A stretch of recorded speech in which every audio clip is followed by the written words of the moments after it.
The name's Miles, Daniel Miles, and this is a retro dunking of From Russia with Love, the second James Bond film. So let's break it down. Armed with $2 million in the budget this time, the producers turned to From Russia with Love, allegedly the last film JFK ever saw before he was assassinated.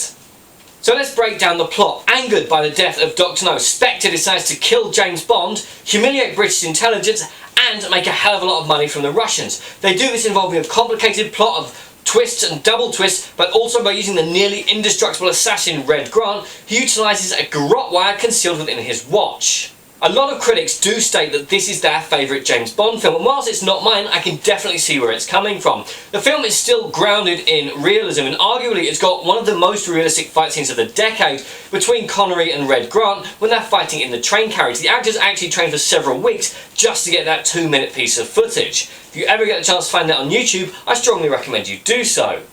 The film also features the first Q-branch gadget, a briefcase which holds twin throwing knives, 50 gold sovereigns, and tear gas concealed in talcum powder. Oh, and a sniper rifle which folds up into its stock, which was actually an actual weapon in use at the time period. Now, the acting in this is universally excellent, but I must give special credit to the actor who played Bond's ally Curran, who filmed the entire film while suffering from terminal cancer and indeed sadly committed suicide a month after filming Wrapped. A special mention must go out to him. But to be honest, this is the first time that we see Ernst Stavro Blofeld, arguably one of cinema's great villains. He's just a midriff and a cat, and to be honest, the worst pension plan in the history of the world, given that the options for Spectre employees are killed by James Bond or killed by Ernst Stavro Blofeld. Now, Spectre was created to avoid political overtones in a bid to maybe market the film in Russia, or at the very least to make sure that the films didn't date. And whilst no film would be shown in the Soviet Union for several years to come, I think that's helped the films immensely after the fall of the Cold War. Now, this is an excellent film. It's still grounded in the realism that Dr. No had. It's not yet drifted off into the flights of fantasy that we know James Bond as today.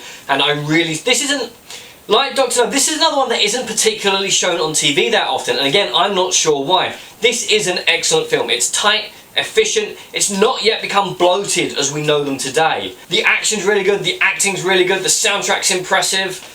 Now, the film is surprisingly gritty, and there are a few scenes that do indeed stretch the PG rating.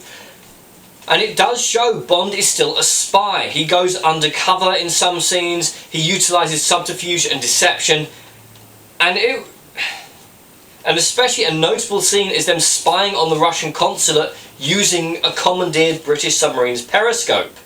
Although Bond is more interested in ogling the Bond girl's legs than doing actual spying, for example. Now, this film also introduces an incredibly strong female villain in Rosa Kleb, and based on the book, she's actually still a really strong character. She's defected from the Russians, she's working for Spectre, she's this merciless monster who sends an innocent Russian girl deliberately into harm's way, deliberately to her death, whilst keeping the girl immune from the truth. The Bond girl, Tatiana, although heavily dubbed, is still actually a pretty good Bond girl. I personally regard Bond girls as, if not quite up there with Ripley, the vast majority of them can hold their own, and whilst there are a few bimbos in there, Tatiana Romanova is not one of them. She definitely helps out Bond as much as he helps her out. This film, it's gritty, it's stylish, it's still got the realism, it's still sticking pretty close to Fleming's books, so I'm definitely giving this my see it now rating. I'm Daniel, this was a Dunking. If you enjoyed this video, please like, share and subscribe.